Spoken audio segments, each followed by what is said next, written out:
दोस्तों, बांस की अगरबत्ती क्यों नहीं जलानी चाहिए? बांस घर में रखें या नहीं? बैम्बू का पौधा घर में लगाएं या नहीं? बांस का पौधा यदि घर के पास है तो यह अशुभ होता है या शुभ? बांस की सीढ़ी खरीदे या नहीं? मात्र बांस की लकड़ी पल भर में आपको रंग से राजा बना सकती है, महाधनी बना सकती है।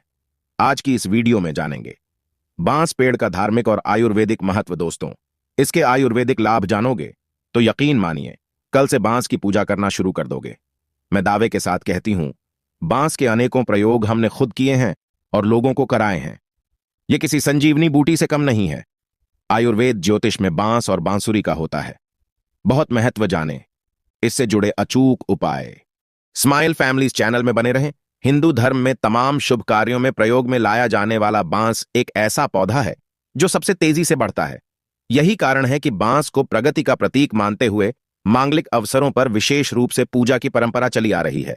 अत्यंत ही शुभ माने जाने वाले न सिर्फ बांस बल्कि इससे बनने वाली बांसुरी का ज्योतिषीय महत्व भी है।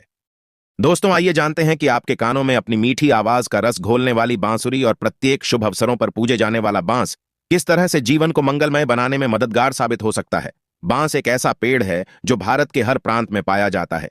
ये लगभग 25 से 30 मीटर तक ऊंचा होता है और इसके पत्ते लंबे होते हैं। लेकिन शायद आप ये जानकर आश्चर्य में पड़ जाएंगे कि बांस के भी स्वास्थ्यवर्धक गुण होते हैं।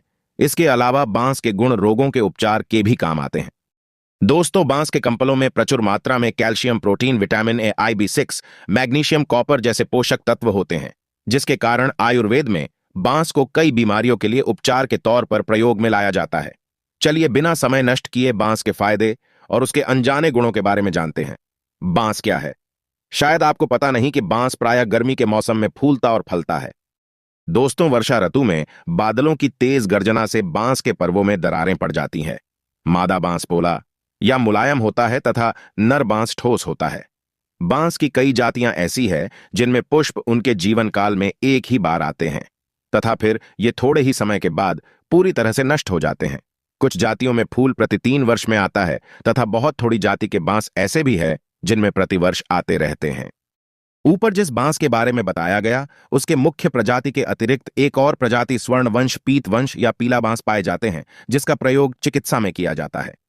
दोस्तों, यह लगभग 18 मीटर तक ऊंचा मध्यम आकार का होता है। इसका तना पोला या मुलायम तथा पीले रंग का होता है। इसकी पत्तियां भाला के आकार की रेखा की हुई तथा आगे की तरफ पर नुकीली होती है। यह प्रकृति से मीठी, थोड़ी कड़वी और ठंडे तासीर की होती है। यह बुखार के लक्षणों से राहत दिलाने में मदद करती है। इसकी नई शाखाएं तथा जड़ मूत्र संबंधी बीमारी में फायदेमंद होती है। बांस आपके लिए अमृत बन सकता है, आपको विजय प्राप्त करा सकता है, महाधनी तथा करोड़पति बना सकता है। स्माइल फैमिलीज चैनल में अंत तक बने रहना। हम आपको बड़ी बड़ी जानकारी बताएंगे कि आप बांस के पौधे से कैसे करोड़पति बन जाएंगे। बांस प्रकृति से मीठा, एसिडिक, तीखा, कड़वा, भारी, रूखा और ठंडे तासीर का होता है। यह कफ और पित्त कम करने में सहायता करता है। बांस के फायदे के कारण कुष्ठ, व्रण या अल्सर, सूजन, मूत्र कृच्छ या मूत्र संबंधी बीमारी, प्रमेय या डायबिटीज, अर्श या पाइलस तथा जलन कम करने में मददगार होता है। दोस्तों, बांस का अंकुर कड़वा, मधुर, तीखा, अम्लीय या एसिडिक, रूखा, भारी मलमूत्र को निकालने वाला और कफ कम करने वाला होता है। यह जलन, रक्त पित्त यानी नाक या कान से खून बहने की बीमारी तथा मूत्र संबंधी बीमारियों में भी फायदेमंद होता है। वंशलोचन भी कड़वा, मधुर, ठंडे तासीर का, रुखावाद कम करने वाला, पौष्टिक, वीर्य या सीमेन बढ़ाने वाला, स्वादिष्ट, रक्त को शुद्ध करने वाला और शक्ति बढ़ाने वाला होता है। यह प्यास, खांसी, बुखार, क्षय, रक्त पित्त यानी नाक या कान से खून बहने की बीमारी, कामला या पीलिया, कुष्ठ, पांडु या एनीमिया, मूत्रकृच्छ या मूत्र संबंधी बीमारी, अपज तथा जलन कम करने में मदद करता है। दोस्तों, ये उल्टी, अतिसार या दस्त, प्यास, जलन या कुष्ठ, कामला या पीलिया, रक्त चढ़वी या खून की उल्टी, फूफूस में सूजन, खांसी, सांस लेने में तकलीफ, मूत्रकृच्छ या मूत्र संबंधी बीमारी, मुख, पाख, बुखार या फीवर, आंख संबंधी रोग एवं सामान्य कमजोरी में चीकू के फायदे में फायदेमंद होता है। बांस की जड़ प्रकृति से ठंडी, विरेचक या शरीर से मल मूत्र निकालने में मददगार, मूत्र संबंधी बीमारी में लाभकारी तथा शक्ति बढ़ाने में मददगार होती है। इसके पत्ते भी प्रकृति से ठंडे, आंख की बीमारी में लाभकारी और बुखार से राहत दिलाने में सहायता करते हैं। दोस्तों, और भी महत्वपूर्ण जानकारी बताने से पहले मेरी आपसे एक छोटी सी रिक्वेस्ट है। अभी तक हमारे वीडियो को लाइक नहीं किया है तो वीडियो को लाइक कर चैनल को सब्सक्राइब जरूर करना। स्माइल फैमिलीज को हमारे बहन भाई सपोर्ट जरूर करना। दोस्तों, अन्य भाषाओं में बांस के नाम, बांस का वानस्पतिक नाम बम्बूसा बम्बोस है और पुयसी पूसी कुल का है। बांस को अंग्रेजी में थोर्नी बैम्बू कहते हैं, लेकिन भारत के अन्य प्रांतों में बांस को कई नामों से पुकारा जाता है। संस्कृत में वंश, करमार, तृणध्वज, शतपर्वा कहते हैं। हिंदी में इसे बांस या कांटा बांस के नाम से जानते हैं। बांस में magnesium, sodium, zinc, copper, potassium, phosphorus होने के कारण ये आयुर्वेद में इसको औषधि के रूप में प्रयोग किया जाता है। दोस्तों, आधा सीसी या माइग्रेन से दिलाए राहत। अगर आपको काम के तनाव और भाग दौड़ भरी जिंदगी के वजह से सिर दर्द या आधे कपाल में दर्द की शिकायत रहती है, तो बांस का घरेलू उपाय बहुत लाभकारी सिद्ध होगा। इसके लिए 10 मिली बांस की झड़ के रस में 500 मिली ग्राम कपूर मिलाकर 1-2 बूंद नाक में डालने से आधा सीसी का दर्द कम होता है। कान का दर्द में फायदेमंद है बांस। दोस्तों, अगर सर्दी, खांसी या किसी बीमारी के साइड इफेक्ट के तौर पर कान में दर्द होता है, तो बांस से इस तरह से इलाज करने पर आराम मिलता है। चौलाई की जड़, अंकुर फल, लहसुन, अदरक तथा वंश आदि द्रव्यों को पीसकर पेस्ट बना लें। फिर उसको सर्दी तेल बसा या फैट मज्जा, इन 4 प्रकार की स्नेहों में या दही को तक्रसुरा, चूक्र आदि के रस में पकाकर 1 से 2 बूंद कान में डालने से कान का दर्द कम होता है। दोस्तों, इसके अलावा बांस के कल्प को बकरी तथा भेड़ की पेशाब या घी अथवा तेल में पकाकर छानकर 1 से 2 बूंद कान में डालने से कान का दर्द कम होता है। मुंह के छालों से दिलाए राहत। अगर पौष्टिकता की कमी या किसी बीमारी के कारण मुंह के छालों से परेशान है, तो बांस के पेस्ट का इस तरह से इलाज करने पर लाभ मिलता है। दोस्तों, वंशलोचन को शहद में मिलाकर मुंह में लेप करने से मुंह के छाले मिटते हैं। लंग्स के इन्फॉर्मेशन को करें कम। अगर लंग्स में सूजन हुआ है, तो बांस के गुण इसके इलाज में काम आएगा। बांस के पत्ते का काढ़ा बनाकर 10 से 20 मिली मात्रा में पीने गरारे करने से फूफुस का सूजन, खांसी या गले का दर्द कम होता है। सूखी खांसी की परेशानी से दिलाए राहत। अगर मौसम के बदलाव के कारण सूखी खांसी से परेशान है और कम होने का नाम ही नहीं ले रहा है, तो बांस से इसका इलाज किया जा सकता है। वंशलोचन चूर्ण को शहद के साथ मिलाकर सेवन करने से कफ निकलता है तथा सूखी खांसी मिटती है। दस्त रोगी अगर ज्यादा मसालेदार खाना, पैकेट्स फूड या बाहर का खाना खा लेने के कारण दस्त है कि रुकने का नाम ही नहीं ले रहा, तो बांस का घरेलू उपाय बहुत काम आएगा। बांस के पत्तों, अंकुरों या तना का काढ़ा बनाकर 10 से 20 मिली मात्रा में पीने से अतिसार या दस्त, आंत कृमि या उल्टी में लाभ होता है। दोस्तों, पाइल्स का दर्द करें कम। अगर ज्यादा मसालेदार तीखा खाने की आदी हैं, तो पाइल्स की बीमारी में बांस का घरेलू उपाय बहुत ही फायदेमंद साबित होता है। बवासीर के मस्सों की मालिश कर वंशपत्र आदि के काढ़े से मस्सों से धोने पर पाइल्स का दर्द कम होता है। डायबिटीज करें कंट्रोल। आजकल की भाग दौड़ और तनाव भरी जिंदगी ऐसी हो गई है कि ना खाने का नियम और ना ही सोने का।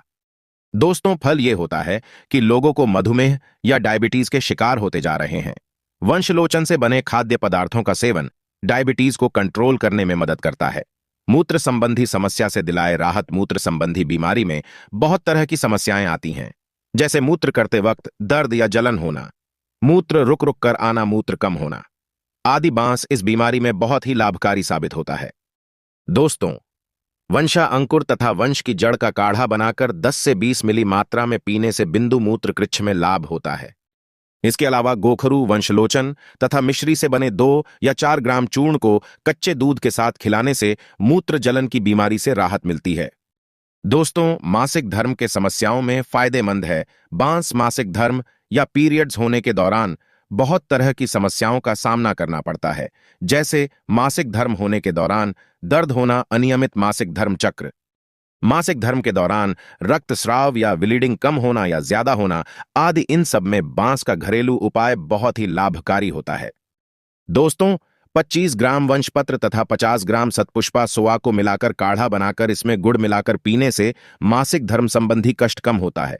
त्वचा रोगों में फायदेमंद है बांस। आजकल के प्रदूषण भरे वातावरण में त्वचा संबंधी रोग होने का खतरा बढ़ता ही जा रहा है। हर कोई किसी न किसी त्वचा संबंधी परेशानी से ग्रस्त है। बांस इन सब परेशानियों को कम करने में मदद करता है। बांस के पत्ते तथा जड़ को पीसकर लेप करने से कुष्ठ, त्वचा विकारों या रोगों तथा दाद से राहत मिलती है। दोस्तों, बांस के उपयोग से अल्सर में लाभ। कभी कभी अल्सर का घाव सूखने में बहुत देर लगता है या फिर सूखने पर पास में ही दूसरा घाव निकल आता है। ऐसे में बांस के पत्ते का सेवन बहुत ही फायदेमंद होता है। बांस के पत्तों का काढ़ा बनाकर प्रभावित स्थान को धोने से घाव तथा सूजन में लाभ मिलता है। सूजन कम करें। दोस्तों, अगर किसी चोट के कारण या बीमारी के वजह से किसी अंग में हुए सूजन से परेशान है, तो बांस के द्वारा किया गया घरेलू इलाज बहुत ही फायदेमंद होता है। बांस के अंकुरों को पीसकर लेप करने से घाव तथा सूजन में लाभ होता है। बुखार में दिलाए राहत बांस लोचन से। अगर मौसम के बदलने की वजह से या किसी संक्रमण के कारण बुखार हुआ है तो उसके लक्षणों से राहत दिलाने में बांस बहुत मदद करता है। वंशलोचन तथा गिलोय सत को शहद में मिलाकर चट्टाने से जीढ़ ज्वर पुराना ज्वर कम होता है। सांप के काटने पर करें। बांस का प्रयोग बांस के कोमल अंकुर, आंवला, कपित्त, सोंठ, मरिच, पीपल, बचा, कूट आदि द्रव्यों को लेकर चूर्ण बनाकर लेप नाक से लेने पर एवं काढ़े के रूप में प्रयोग करने से मकड़ी, चूहा, सांप के काटने आदि के विषाक्त प्रभावों को कम करने में मदद मिलती है। दोस्तों, इसके अलावा बांस के कोमल अंकुर, कुटकी, पाटला बीज, सोंठ, सिरिस आदि द्रव्यों को गोमूत्र के साथ पीसकर छानकर पीने तथा 1 से 2 बूंद नाक में डालने व अंजन आदि के लिए प्रयोग करने से गोनस सर्प का काटने पर विष के प्रभाव को कम करने में सहायता मिलती है। और इंद्रवारुणी मूल तथा वंशनी लेखन, बांस के अंकुर के बाहर सटा हुआ खुजलीदार आवरण को पीसकर लेप करने से काटे हुए स्थान पर उत्पन्न मस्सों पर लगाने से वह कम होता है। दोस्तों, बांस का उपयोगी भाग। बांस के झड़पत्ता, तना तथा वंशलोचन का प्रयोग औषधि के रूप में किया जाता है। बांस का इस्तेमाल कैसे करना चाहिए? बीमारी के लिए बांस का सेवन और इस्तेमाल का तरीका पहले ही बताया गया है। अगर आप किसी खास बीमारी के इलाज के लिए बांस का उपयोग कर रहे हैं तो आयुर्वेदिक चिकित्सक की सलाह जरूर लें। स्माइल फैमिलीज की तरफ से जो जानकारी आपको मिली है उसमें कोई संदेह नहीं है। हम बिल्कुल सटीक और सरल जानकारी प्रदान करते हैं। दोस्तों, आइए इस वीडियो में और जानते हैं बांस के पौधे का अचूक धार्मिक उपाय और टोटके जो आपके जीवन को सुखमय बनाएगा, आपको मालामाल बना देगा। आपके घर में पैसों की बरसात होगी। आर्थिक दिक्कतों को दूर करने के साथ घर के वास्तु दोष को दूर करने में भी बांसुरी चमत्कारिक लाभ प्रदान करती है। वास्तु के अनुसार यदि आपके यहां आए दिन बीमारी रहती है तो आप उसके कमरे के दरवाजे के ऊपर अथवा सिरहाने में बांसुरी रखें। इस उपाय से उसे शीघ्र ही स्वास्थ्य लाभ मिलेगा। वास्तु के अनुसार बांसुरी से जुड़े शुभ फल को पाने के लिए उसे अपने घर में हमेशा ऐसे स्थान पर रखना या लगाना चाहिए जहां पर आपकी बार बार नजर जाए। वास्तु के अनुसार ऐसा होने पर आपके विचारों में सकारात्मकता आएगी और आप अपने उद्देश्य में सफल होंगे। दोस्तों, यदि आप अपने घर में बांस की बनी हुई अगरबत्ती जलाते हैं तो भगवान कृष्ण का श्राप लगता है। उल्टा आप बर्बाद हो जाएंगे। आपके घर में दरिद्रता का वास हो जाएगा। नकारात्मकता आकर्षित होती है। कई लोग बांस की अगरबत्ती जलाकर भगवान कृष्ण के क्रोध का सामना कर चुके हैं। घर में बांस जलाने से तथा बांस को घर में तोड़ने से, पैरों से तोड़ने से, बांस से जानवर को मारने से घोर पाप लगता है। स्वयं बांस में भगवान कृष्ण और राधा रानी का वास होता है। जो व्यक्ति ऐसा पाप करता है उसे भगवान कृष्ण नरक में धकेल देते हैं। आप अगरबत्ती की जगह धूप बत्ती जलाएं, बहुत ही शुभ माना जाता है हिंदू धर्म में। दोस्तों, ये थे बांस के धार्मिक और आध्यात्म महत्व। अब जानते हैं बांस कहां पाया और उगाया जाता है। भारत में सर्वत्र मैदानी एवं पहाड़ी वनों में लगभग 1500 या 2100 मीटर की ऊंचाई तक पाया जाता है। बांस प्राय 20 या 30 वर्ष की आयु में फूलता और फलता है। ये जो पुष्पित होता है तब देखने में सुंदर लगता है। घर में बैम्बू का पौधा लगाने से बहुत ही शुभ और मंगलकारी माना जाता है। इससे भगवान कृष्ण का वास आपके घर में सदैव के लिए हो जाता है। माता लक्ष्मी भी दौड़ी चली आती हैं क्योंकि भगवान कृष्ण स्वयं श्री हरि का अवतार हैं। श्री हरि यानी माता लक्ष्मी को अपने साथ लेकर आते हैं। सच्चे दिल से कमेंट्स में लिखें, राधे राधे।